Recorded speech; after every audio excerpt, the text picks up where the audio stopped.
प्रिय बंधुगण आमे रिमोट प्रति टिके सचेत हवा और रिमोट लंगजिविटी को बढ़ाइबा। रिमोट बारंबार खराब होबार कारण कौन बा बारंबार तार लंगजिविटी कमिबार कारण कौन?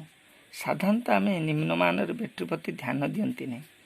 निम्नमानर बैटेरी किनिबा किंबा दुकान पड़िथिबा बहु पुराना बैटेरी को व्यवहार करने द्वारा रिमोटर बैकअप तो कमी थाए, ता छड़ा बैटेरी पानी लीकेज करी बैटेरी स्प्रिंग को नष्ट कर दे। यह द्वारा रिमोट खराब होता है।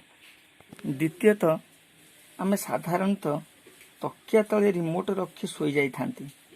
बटन कंटिन्यू टिपी हुई रही कारण रिमोट लगा जाइथिबा इन्फ्रा गरम हो जाए। यह गरम होबा द्वारा कटि जाए। एटा होची रिमोटर इन्फ्रा, एटा गरम हुई कटि जाए। तृतीयतः छोट छुआ माने रिमोट खेलना भावी रिमोट को खेलिबा द्वारा बारंबार हाथ खसी थाए। यह द्वारा रिमोट भितर थिबा क्रिस्टल कटि जाए। एटा रिमोट रे क्रिस्टल एठी लागी, एटा रिमोट रे क्रिस्टल, एटा बारंबार हाथ खसिले क्रिस्टलटा कटि जाए। कटि जाए एथिरे रिमोट वर्किंग बंद हो जाए।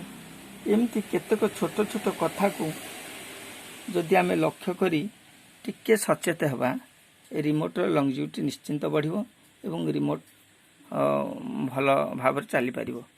Thank you.